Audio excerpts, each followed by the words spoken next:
What would you do if an alien lay dying at your feet, and the command from Earth told you to leave her behind? Would you save her, and fall in love with her, or return to the organization that once called you human? On the shattered ruins of a dead planet, a scientist broke his orders. A wounded girl forgot what it meant to be whole, and together they made a choice from which there was no return. It all began with a single touch. And from that moment on, none of them were ever the same. Caeliris was once called the Celestial Sphere, a world where cities floated on the upper layers of atmosphere like luminous shells suspended in amber light, where entire civilizations glided between crystal domes and bioluminescent gardens, where every dusk shimmered with reflections from silver towers that never touched the ground, but all that remained now was a carcass breathing faintly under the weight of dust, torn steel, and radioactive wind, its once symphonic skies now layered in static and silence. Keiran Voss had not planned to stop here. His assignment was clear, part of AstraNova's final phase of Project Exodus, a desperate initiative to identify habitable planets as Earth entered its terminal spiral, its oceans poisoned, its air too thick with carbon to taste, its cities drowned in electromagnetic haze and climate collapse. He had left a home that was no longer blue, but bruised, grayed out by centuries of neglect and warfare, where children wore filtered masks and parks existed only as memory museums for synthetic nostalgia. He was a scientist, not a savior, tasked with macro-surveying dead stars and burned surfaces, and yet, despite the strict flight pattern programmed into his vessel, the Tarsus 4 reconnaissance unit drifted, almost as if it had chosen to respond when the anomaly flickered across his interface. The signal was faint, almost ghostly, a biological echo bleeding through the static, pulsing somewhere in the western debris field of what used to be Asura, the former capital of Caeliris, a city once celebrated in galactic broadcasts for its aerial crystal spires and floating markets. The protocol said to disregard any faint readings from red-listed planets, especially those stripped by the Keiran harvest fleets, but Keiran didn't. Perhaps he should have. Perhaps it was foolish. Perhaps it was entirely human. The ship's systems warned him twice, citing insufficient atmospheric integrity and probable biohazard exposure, but he muted the alarms and watched the broken clouds shift below him like torn silk. He could not explain what compelled him to land. Maybe it was the stillness, maybe it was the memory of another time, or maybe it was because the signal felt less like a call for help and more like a heartbeat that had simply refused to stop. Caeliris welcomed him with wind that howled like memory and ash that settled like regret. The city below was no longer a city, just a suggestion of one, with half-tilted frames of metal, hollow domes, and walkways cracked into geometric spirals by orbital fire. Beneath his boots, bones of machines lay shattered, tangled in vines of scorched wiring. Fossilized trees bent in agonizing twists, their roots reaching into charred soil. The colors of the planet had faded into a monochrome of rust, violet fog, and cold silver dust. He walked in silence, guided by the tracer in his suit, each footstep sounding too loud in a place so void of life, like stepping through the remnants of an extinct cathedral. Every corner whispered of lives that had moved through here, of laughter, of voices, of songs now erased. He passed a wall blackened by thermal fire, where the silhouette of a figure remained, etched in soot like a shadow frozen in the act of running. The signal led him downward, into the ruins of what had once been a subterranean station. A collapsed entrance, warped by impact, jutted out like a broken jaw. Inside, light barely pierced the ash-heavy air. And then he saw her. Curled near a support beam snapped in half, partially buried under collapsed steel and debris, was a figure, small, fragile, unmistakably alive. Her skin was a soft green, dulled by dirt and injury, but still faintly luminous, as if her body hadn't yet agreed to death. Her hair was silver-white, tangled and damp, stuck to her temple where a wound had bled and dried. Her left leg was missing below the knee, a crude bandage tied with combat straps trying to stop the bleeding that had long since slowed. Her chest rose and fell almost imperceptibly, one arm clutching a shattered triangular device. Inside the medical bay of the Tarsus 4, the soft white lighting reflected off the pale green skin of the girl lying motionless on the treatment table, her breath still as fragile as mist, just enough to cause the biosensor screen beneath her to ripple faintly, and Keiran stood silent behind the transparent partition that separated the sterile chamber from the rest of the ship, holding in his hands a floating data display filled with countless numbers, each line marking the slow recovery of vital signs, but also confirming that this body was no longer fully organic, no longer whole by biological standards, a living entity denied the right to survive naturally, now only capable of existence through deep technological intervention, and the decision to keep her alive was not merely medical, but a step across every line of protocol, a step that would be seen as betrayal by the organization, but to Keiran, it had never been a choice, only the one remaining act he could perform to keep something within himself from quietly dying. The ship's medical systems were not programmed to treat non-human life, but with his knowledge, Keiran had manually rewritten the interface protocols, using synthesized biomesh and integrated nanofiber tissues to replace the necrotic muscle in her left leg, and then linking her disrupted neural system to a modular artificial network modeled after the human limbic interface. The entire operation took 32 hours without rest, every transmission line controlled by hand, every neural junction calculated to precision. Any deviation would have caused instant neurorejection and total system failure, but she lived, her heart rate stabilized, still dangerously low, but steady, as if her body was learning again how to exist in this altered form. Keiran sat in the observation chamber, his eyes locked on a neural scan hovering above her head, a slow, blue wave form fluttering gently, then suddenly shifting, and she blinked once, then twice, her eyelids twitching as if shaking off a sleep too deep, too cold, and far too long, and then her lips parted, dry and cracked, making no sound, only a fractured breath, like crushed ice falling on still water. Keiran stepped closer and sat beside the bed, his gaze meeting hers, where her pupils were still clouded but beginning to respond to the light.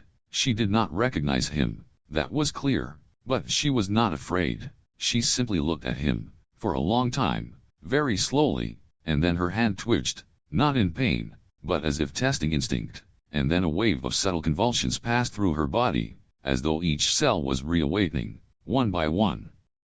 Keiran touched the edge of the bed frame, not her skin, and spoke in a low, steady voice, each word chosen with the gentleness of someone speaking to a child who had forgotten how to live, telling her that she was safe, that she was on board a ship, that he would not harm her, that he was trying to help her heal. She likely didn't understand his language, or at least not in its surface form, but her eyes blinked once, and in that fleeting moment, Keiran felt as if she had absorbed the tone, the cadence, the meaning beyond the words. For the next 2 days, she said nothing, barely moved, only watched, quietly and deliberately, sometimes blinking slowly, sometimes flexing her fingers faintly, as though trying to grasp an invisible memory, and each time Keiran left the bay, he left the interface panel visible for her, with simple icons displaying health status, heart rate rhythms, and a small image he had once taken on Earth, a photo of sunset through a fog window, perhaps an unconscious act, but he noticed she often stared at that photo longer than anything else. On the 3rd day, she made a sound, her first, an attempt at speech, the voice more of a metallic wind than a human tone, not yet shaped, but rhythmic and directed. Keiran immediately activated the adaptive linguistics protocol, integrating a phonetic analyzer and neural mimicry system to simulate responsive patterns from her modified network, and gradually, there was a rhythm to healing, not always linear, but something like a dance between discomfort and discovery, and for Keiran, the days that followed Lira's partial recovery unfolded like a series of silent improvisations, where every word risked misunderstanding and every silence threatened to mean more than it should. She was stable now, moving more freely, her prosthetic limb adapting faster than expected to the neural grafts, yet her expressions remained cautious, her voice slow and deliberate as though every syllable had to be translated through memories that no longer belonged entirely to her. They had begun eating meals together, if not in full conversation then at least in mutual observation, with Keiran trying not to appear too interested when she inspected the food before tasting it, and Lira trying not to make a face when the ready-dried nutrient packs turned out to smell vaguely like engine coolant. One evening, as he slid a container of protein paste toward her, she sniffed it suspiciously and asked if this was really what humans considered edible, and Keiran, without looking up from his diagnostics, answered that technically even the walls were edible with enough desperation and a functioning digestive firewall. For the first time, she laughed, a short, uncertain sound, like she had surprised herself, and he glanced at her then, not smiling exactly, but with a softness in his eyes that said he had been waiting for that sound longer than he realized. That night, while the ship's automatic systems recalibrated its long-range scans, Keiran found himself unable to sleep, instead standing at the edge of the observation panel watching a trail of stardust drift past like frozen rain. He didn't hear her approach, but when he turned slightly, she was there, barefoot on the metal floor, arms wrapped around herself like she hadn't decided yet whether to speak or retreat. He gestured toward the second chair beside the viewport and she sat, not too close, not too far, just enough to see the outline of his profile in the reflection. After a long pause, she spoke, not with the precision of the language module, but with the raw hesitation of someone trying to translate feelings into something the mouth could carry. She asked if he had ever lost someone he couldn't stop seeing in dreams. Keiran didn't answer immediately. Instead, he let the silence stretch until it no longer felt like avoidance but respect. Then he said yes. He told her about Nora, his daughter, who had died during the collapse of the Cascadia Dome, and about Mara, his wife, who had stayed behind with the rescue teams and never came back. He told it simply, without embellishment, as if reciting a story someone else had written on his bones. Lira didn't respond right away. Her gaze was distant, but not disconnected. She spoke next of her bondmate. No word in standard could capture the exact meaning, she explained, not husband, not partner, but something more intertwined, like two minds sharing one shadow.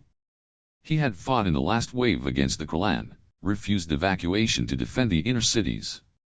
She had been in cryosleep for surgery recovery when the capital fell.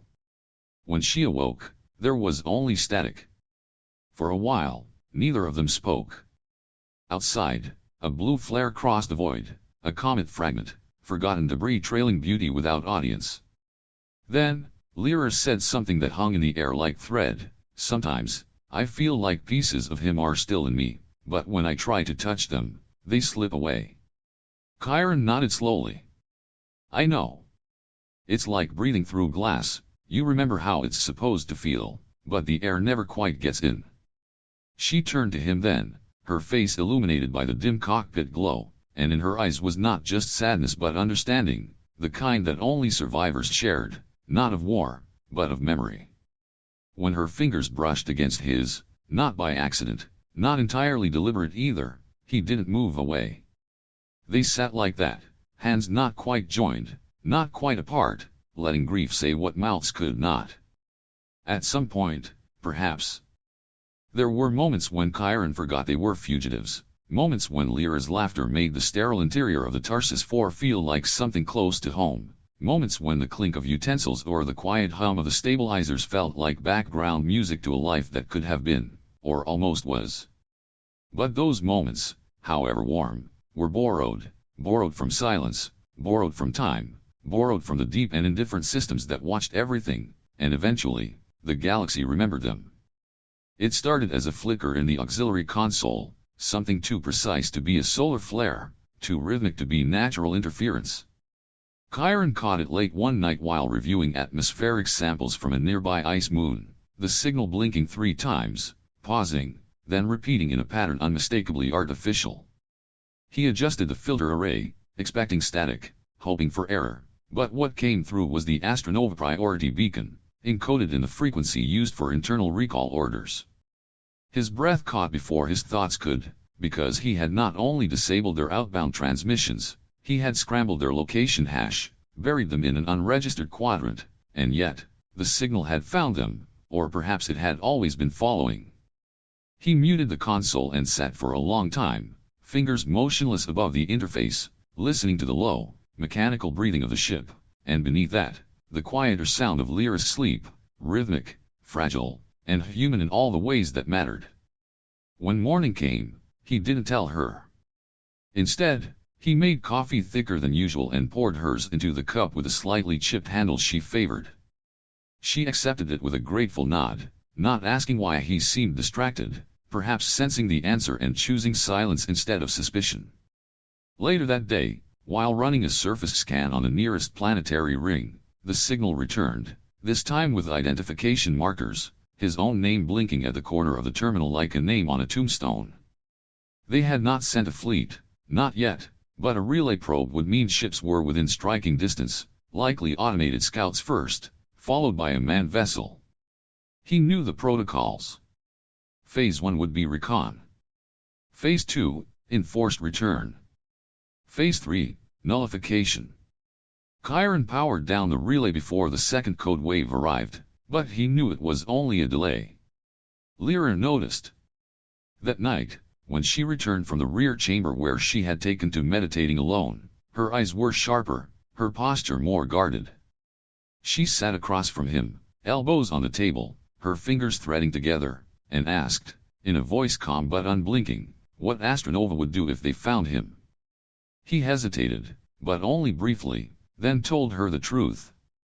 They would either bring him in or erase him. Not as punishment, but as containment. She asked what they would do to her, and he said nothing for a long time, which was an answer in itself. She nodded, slowly, as if adding that to the list of things she had expected since the moment he had saved her. Then, softly, she asked why he hadn't told her sooner, and his answer was simple.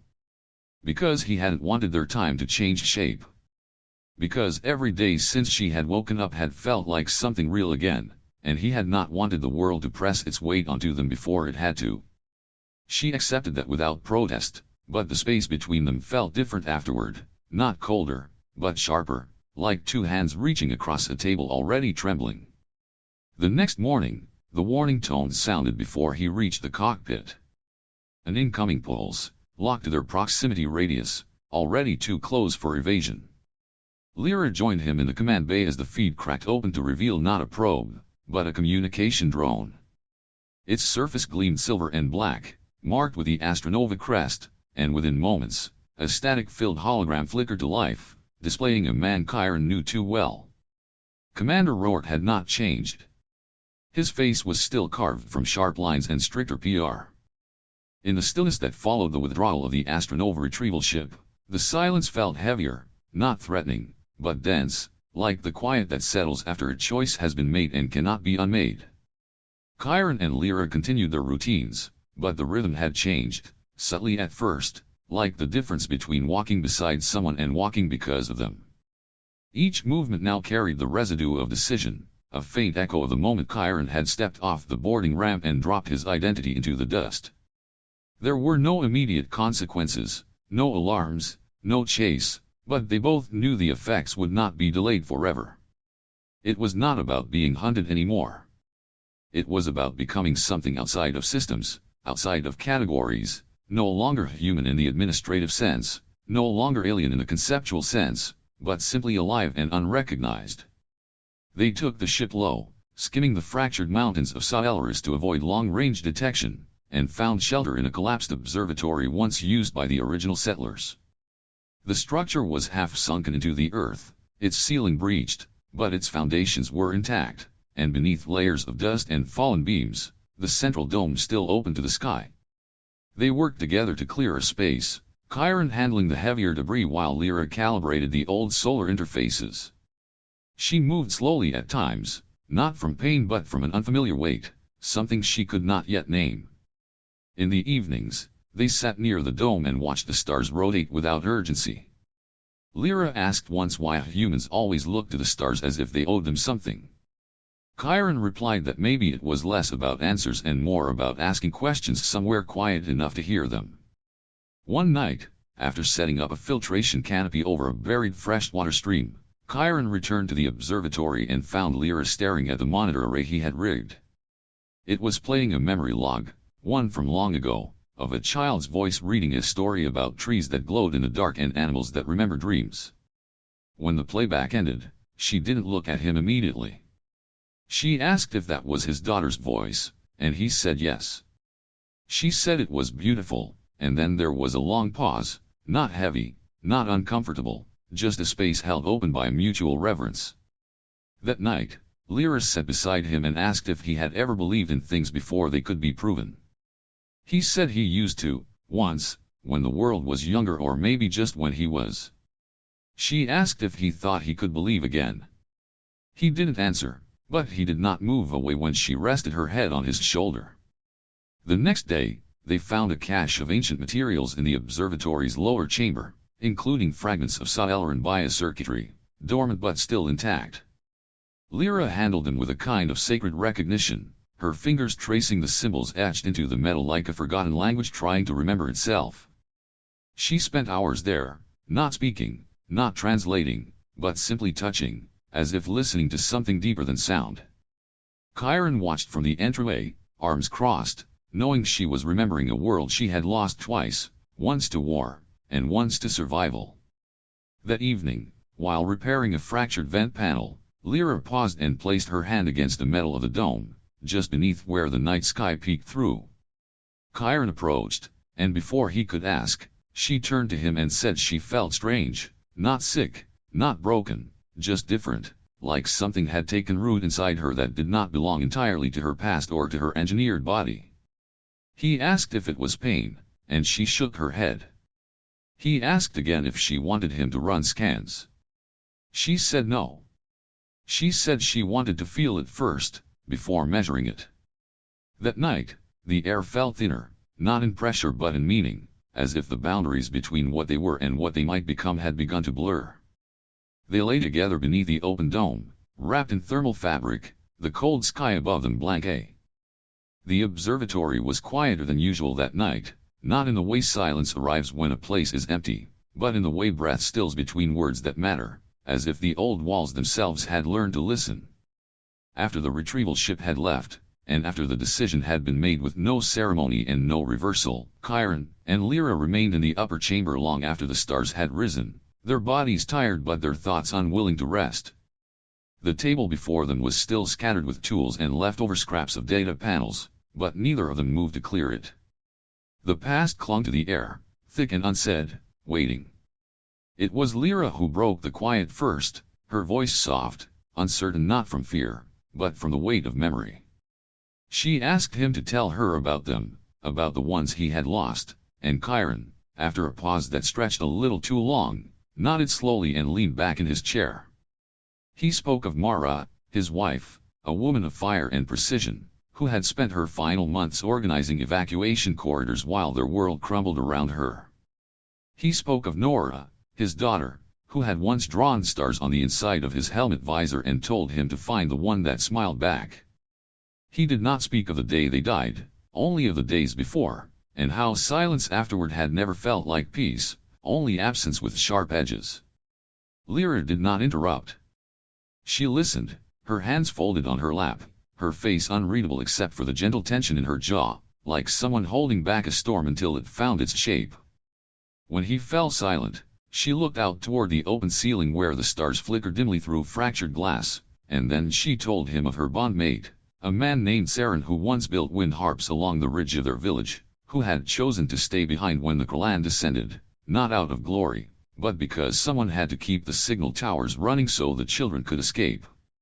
She said she had been in cryostasis for medical treatment when it happened, and when she awoke, the war was already over, her people scattered, her home scorched into ash. She said she sometimes wondered if he had forgiven her for not dying beside him, and then she looked at Keiran, not as a question, but as a confession. He reached out, gently, and placed his hand over hers. There was no response at first, only warmth, only weight. But then, her fingers curled inward, slowly, deliberately, lacing with his. Neither of them spoke for a while. The observatory lights dimmed automatically with the system's night cycle, and the temperature dropped slightly, a subtle reminder that the planet still turned even if no one watched. Keiran's hand moved to her wrist, brushing against the faint pulse beneath her skin, and for the first time in weeks, he let his breath release all the way. Lira shifted toward him, just enough that their shoulders touched. The kiss came not like a question but like a knowing, slower, and more certain than the first time, without the hesitation of survival but with the clarity of two people choosing to be seen. Her hand found the side of his face, fingers light, reverent, as if touching something fragile, and he pressed his forehead to hers with a sigh that felt more like a beginning than anything else. They did not speak as they moved, not because there was nothing to say, but because their bodies had already begun speaking in a language older than guilt or fear. When he undressed her, he did so with care, not as if removing armor, but as if uncovering a part of her she had buried under too many layers of silence.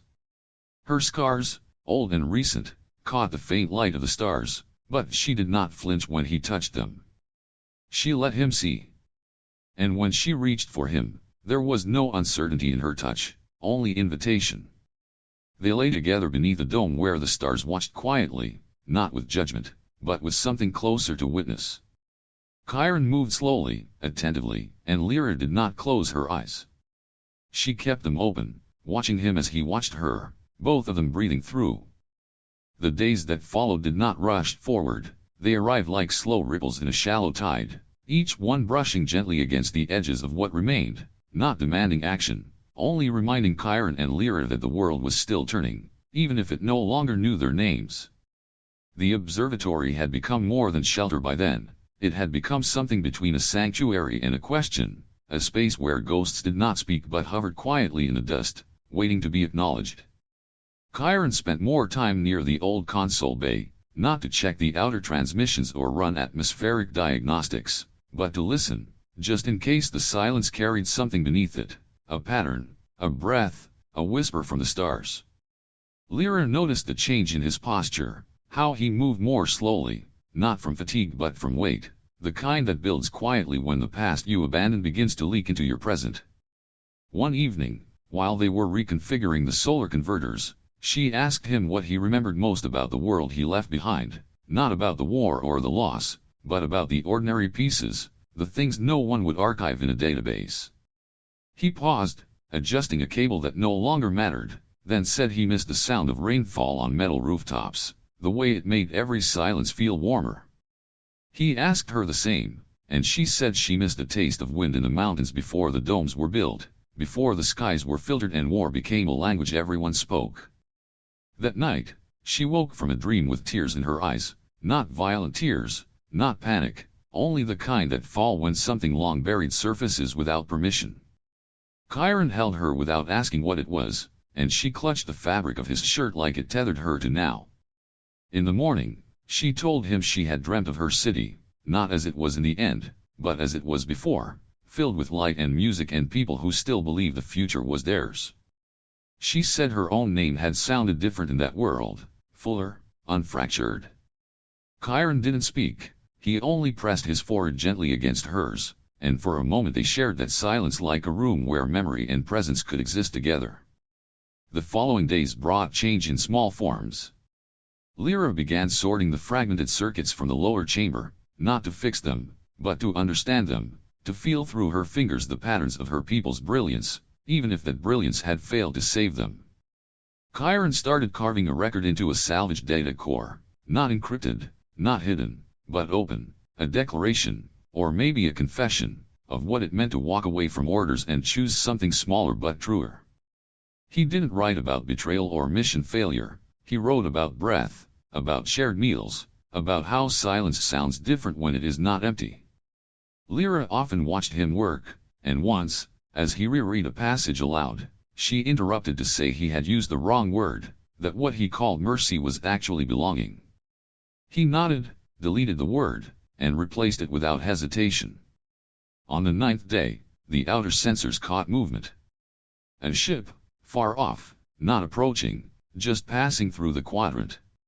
Its trajectory did not bend toward them, but its presence stirred something inside Keiran he could not ignore. That evening, he stood at the edge of the dome, watching the contrail vanish into the distant sky, and he said aloud, not to Lira, not to himself, but to something larger, that he would not run again. When he returned to the main chamber, he found Lira standing still beside the central column, her hand resting on its cracked surface. She turned to him and asked, if they came again, would he leave with her, or fight? He replied, neither, I would stay, and she said, then I will stay too.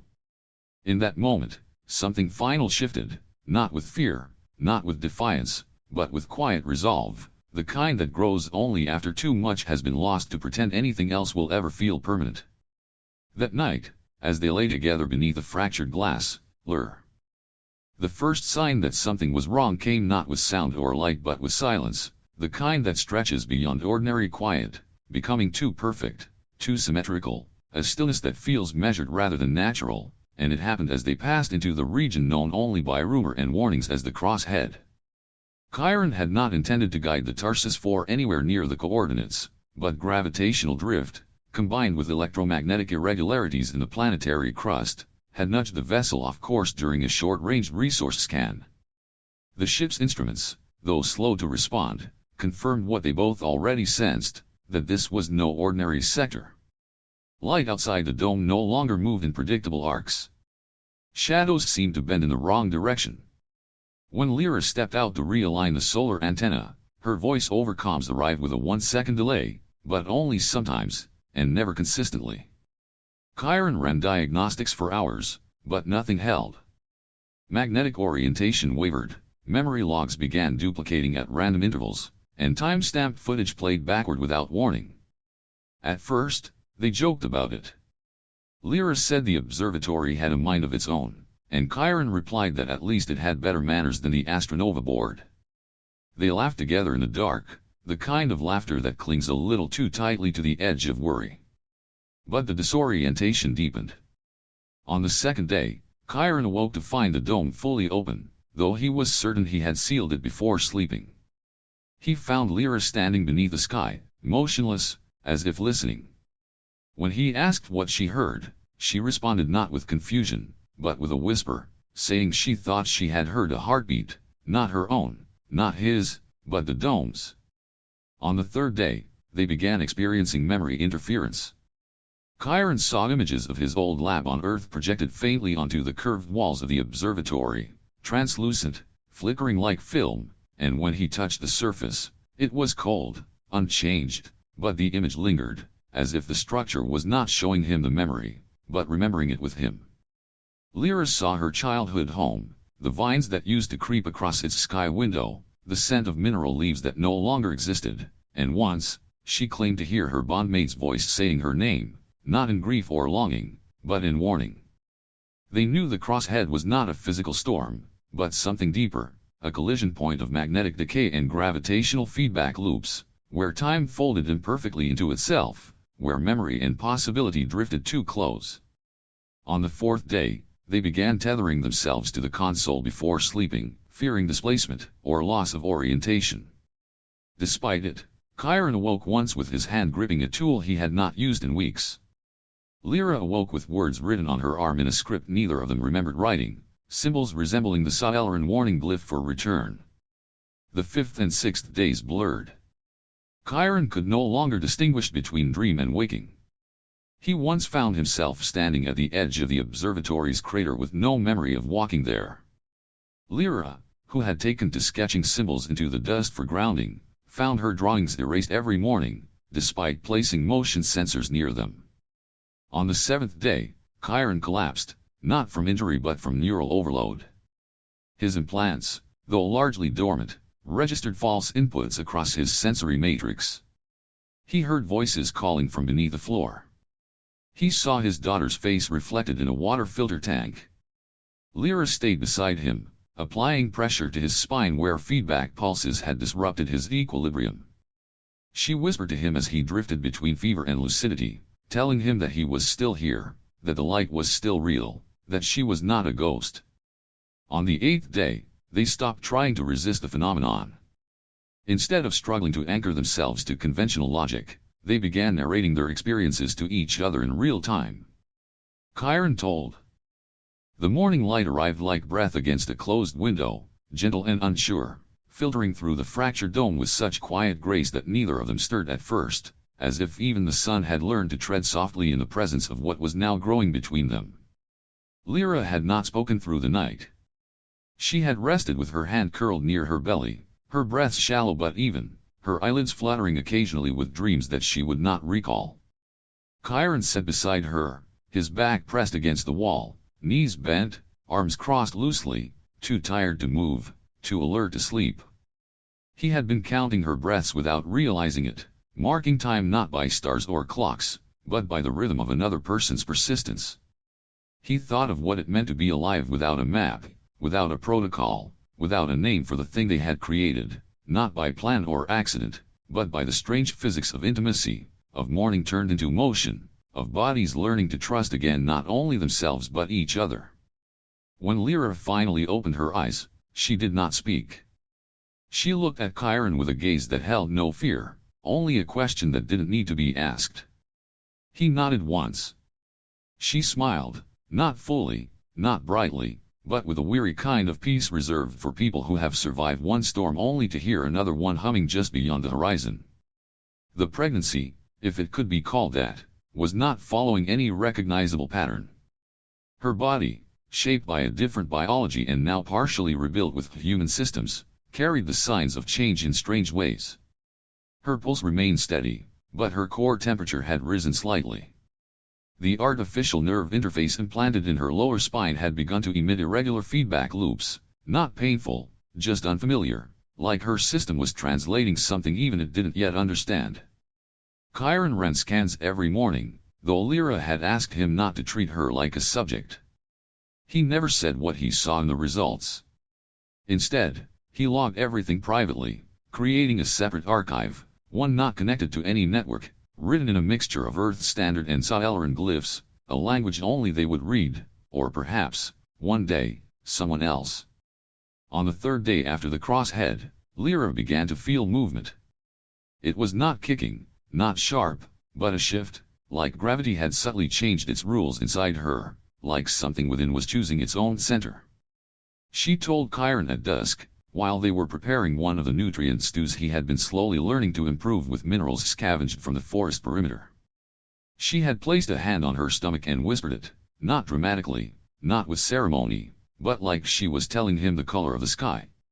He froze, not in panic, but in reverence, and after a moment he reached out, not touching her directly, only hovering his hand just above hers, as if any contact might disrupt whatever sacred motion had just begun. The following days became a ritual. Each morning, Lira would sit in the alcove by the shattered window, where light passed through the dust in soft ribbons, and she would breathe, sometimes speak, sometimes hum, and she said she could feel the child listening, not with ears, but with intention. Keiran would bring her water, measure her vitals silently, and sit close enough to be present, but never close enough to intrude. Their connection deepened not in words but in the spaces between them, in the silences that no longer needed filling. They never spoke of names. Not yet. Lira said names belonged to stories, and stories could not be told until the first page was ready. Still, they began collecting words, words they might one day use. Keiran carved symbols into the frame of the observatory, tiny notches and curves, each representing a memory they wanted to pass on. Lira pressed her palm against each one, as if blessing them without needing to speak. On the seventh day, the wind shifted. It came from the northeast, dry and carrying with it a scent that neither of them recognized. Something met. They never returned to Earth. No one knows the child. No name, no code, no record in any system. And yet, it lives. And under the last remaining light of a forgotten world, a journal continues to be written. We are no longer data. No longer a mission. We are life, in the truest sense of the word. And it all began with a touch, between two souls who thought they had already died long ago.